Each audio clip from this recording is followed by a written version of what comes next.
Hashim class पर आपका स्वागत है। देखिए आज हम मोस्ट टॉपिक ले रहे हैं, रासायनिक समीकरण बनाना सीखेंगे। किस तरह से जो समीकरण है रासायनिक वाली किस तरह से बनाई जाती है। देखिए ये है बेरियम क्लोराइड और ये है सोडियम सल्फाइड। देखिए जो बेरियम है इस पर प्लस के 2 आवेश होता है और जो क्लोराइड है इसमें माइनस के 1 आवेश होता है।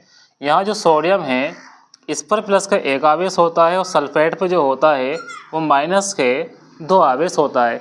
किस तरह से इसको आगे जो है ये बनेगा। अब देखिए यहाँ प्लस का चार्ज है और यहाँ प्लस का चार्ज है, तो यहाँ माइनस का है और यहाँ माइनस का है। तो ये जो प्लस वाला चार्ज है ये वाला इस वाले माइनस से जाके क्रिया करेगा, तो यहाँ पे हमारा जो बनेगा वो बन जाएगा हमारा BaSO4, यानी कि ये बन गया हमारा बेरियम सल्फाइड। अब ये जो क्लोराइड है ये वाला जो माइनस वाला है ये इस वाले के प्लस से करेगा, तो यहाँ पे हमारा बन जाएगा सोडियम क्लोराइड यानी कि NaCl।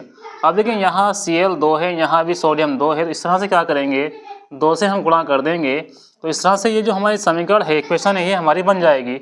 आगे देखिए नेक्स्ट समीकरण हम देखेंगे किस तरह से बनाई जाएगी।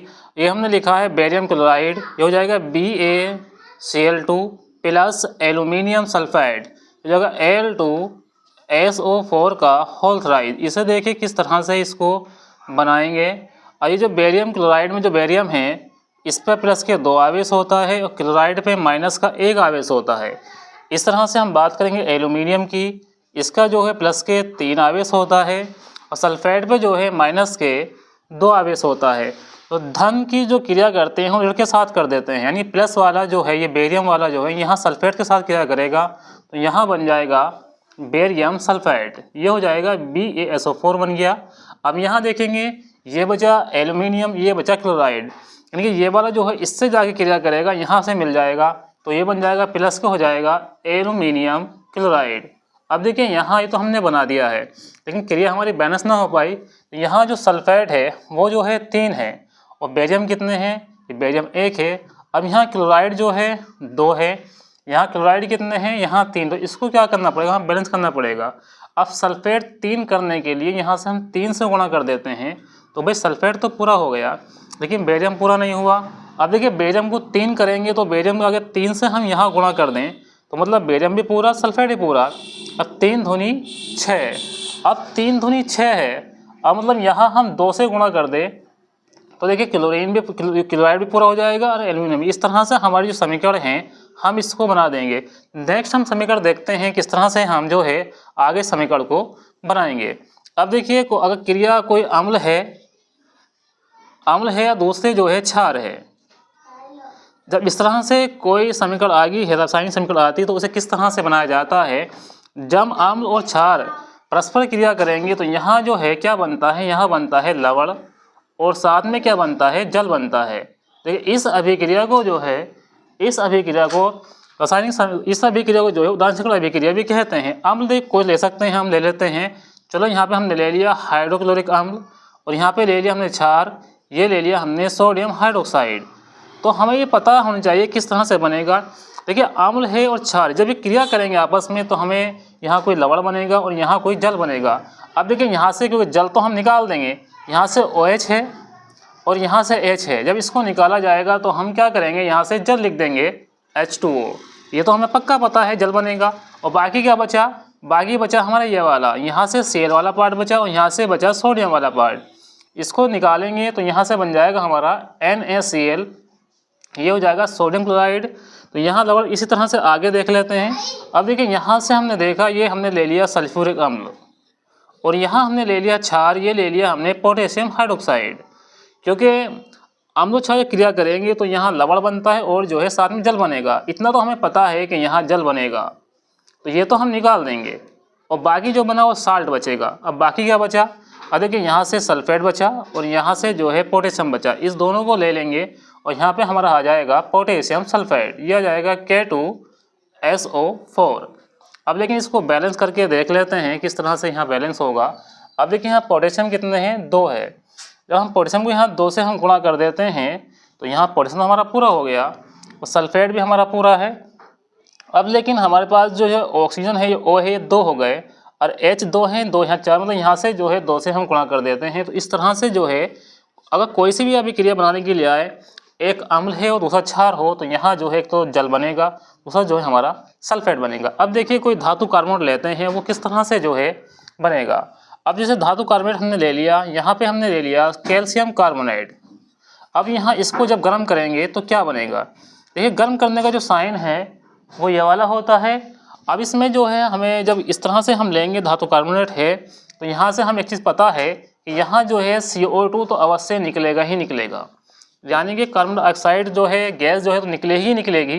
अब इसके बाद क्या बचेगा, अब यहाँ भाई यहाँ क्या बचा, यहाँ बचा कैल्शियम ऑक्साइड। इस तरह से अगर हम ले लेते हैं मैग्नीशियम कार्बोनेट को ले लेते हैं MgCO3, क्योंकि हमें ये तो पता है धातु कार्बोनेट है, जब इसको गर्म करेंगे तो CO2 तो बनेगा ही बनेगा। और जब CO2 बनेगा तो बाकी क्या बचेगा, बाकी बचा हमारा मैग्नीशियम, यहाँ से बचा O, तो ये बन गया हमारा मैग्नीशियम ऑक्साइड। अगर इस तरह से हम बाइकार्बोनेट ले लेते हैं, जैसे हम बात करते हैं यहाँ ले लेते हैं हम सोडियम हाइड्रोजन कार्बोनेट, या इसको हम बोलते हैं सोडियम बाइकार्बोनेट, और ये जो है खाने का सोडे का भी फॉर्मूला होता है।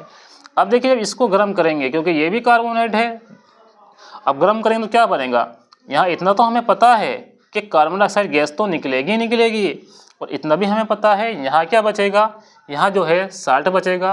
और साल्ट क्या बनेगा, ये बन जाएगा हमारा Na2CO3।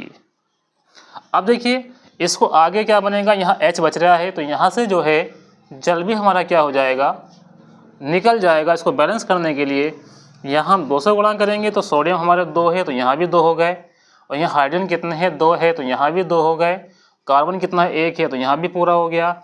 अब ऑक्सीजन को हम देख लेंगे तो 2 तिया 6, तो यहाँ कितना हो जाएगा, यहाँ H जो है यहाँ पे होंगे 3 1 2 और 1 3 और 3 6, इस तरह से जो है ये वाली समीकरण भी हमारी पूरी हो जाती है। देखिए नेक्स्ट रासायनिक समीकरण आगे देखिए। अब कोई जो है धातु कार्बोनेट है, ठीक, धातु कार्बोनेट, और इसकी जो अभिक्रिया होगी वो हो रही है किसी अम्ल से, कोई अम्ल है। देखिए इसमें जो है क्या बनता है, तो यहाँ एक तो लवण बनेगा यानी कि साल्ट बनेगा, और दूसरा यहाँ से क्या होगा, यहाँ से CO2 कार्बन डाइऑक्साइड निकलेगा, और साथ में क्या निकलेगा, यहाँ से जल निकलेगा। इतनी चीज़ के बारे में हमें जो है जानकारी होनी चाहिए। अब देखिए धातु कार्बोनेट कुछ भी हो सकता है, जैसे फॉर एग्जांपल हम ले लेते हैं कैल्शियम कार्बोनेट। अब यहाँ हमने कैल्शियम कार्बोनेट ले लिया। देखिए धातु कार्बोनेट, जैसे हम फॉर एग्जांपल हम देखते हैं यहाँ हम ले लेंगे कैल्शियम कार्बोनेट। अब यहाँ कैल्शियम कार्बोनेट की जो क्रिया हम करा रहे हैं अम्ल से करा रहे हैं। अब देखिए यहाँ पे हम अम्ल ले लेते हैं, तो यहाँ पे हम ले लेते हैं H2SO4 यानी कि सल्फ्यूरिक अम्ल, क्योंकि यहाँ ये पता होना चाहिए कि इससे बनेगा क्या। हमें इससे 2 चीज़ तो कंफर्म है जो हमें पता है, एक तो बनेगा कार्बन डाइऑक्साइड और दूसरा बनेगा हमारा जल। ये चीज़ तो हमें कंफर्म है कि ये तो बनेगी बनेगी। अब देखिए बाकी क्या बचा, बाकी जो बचेगा वो साल्ट बचेगा। अब बाकी में हम क्या लेते हैं, ये लेते हैं कैल्शियम, यहाँ लेते हैं सल्फाइड, तो ये हमारा हो जाएगा कैल्शियम सल्फाइड। अब इसको एक बार बैलेंस भी करने की कोशिश करते हैं, बैलेंस है या नहीं है। तो ये कैल्शियम 1 है तो यहाँ भी 1 ही है, और यहाँ सल्फेट 1 है तो यहाँ भी सल्फेट 1 है। अब यहाँ बात करते हैं कार्बोनेट की। अब कार्बोनेट में कार्बन तो 1 ही है तो यहाँ भी कार्बन 1 ही है। यहाँ कितने O2 2 और 1 3, तो 3 यहाँ हो गए। अब H कितने हैं, H ये हैं तो H हमारे, इस तरह से ये है पूरी हो जाएगी। नेक्स्ट हम देख लेते हैं, आगे हम देखेंगे देखिए सोडियम कार्बोनेट। अब सोडियम कार्बोनेट का एग्जाम्पल हम देखेंगे किस तरह से ये बनाया जाएगा। यहाँ ले लेंगे हम CH3COOH यानी कि एसिटिक एसिड। अब देखिए सोडियम कार्बोनेट, अब इस सोडियम कार्बोनेट को हम जो क्रिया कराएंगे तो वही कहानी है, क्या बनना है, यहाँ जो है एक तो CO2 बनेगा और दूसरा जो है हमारा जल जो है यहाँ से बनेगा ही बनेगा। बाकी क्या बचा, बाकी जो है साल्ट बचा, और साल्ट में जो है क्या बनेगा। अब देखिए यहाँ पे जो है साल्ट बचा तो यहाँ पे बन जाएगा, हमारे जगह नहीं यहाँ लिख रहा हूँ, ये बन जाएगा हमारा CH3COONA यानी इसका नाम हो जाएगा सोडियम एसीटेट। अब देखेंगे ये बैलेंस हुआ है या नहीं हुआ। देखिए यहाँ जो है सोडियम 2 है लेकिन यहाँ सोडियम 1 है, तो इसे क्या करेंगे हम 2 से गुणा कर देंगे। यहाँ हमने 2 से जो है गुणा कर दी। अब यहाँ जो सोडियम है ये तो चलो हमारा पूरा हो गया। अब आगे हम देखते हैं इसको पूरा हम कैसे करेंगे। सोडियम तो देखिए हमारा जो है यहाँ पूरा हो गया। अब यहाँ जो है, अब यहाँ अगर हम 2 से गुणा कर दें तो क्या होगा। अब देखिए 2 से गुणा करने पर यहाँ हमने 2 से गुणा करी तो यहाँ देखेंगे ये अभिक्रिया जो है हमारी कंप्लीट हो जाती है।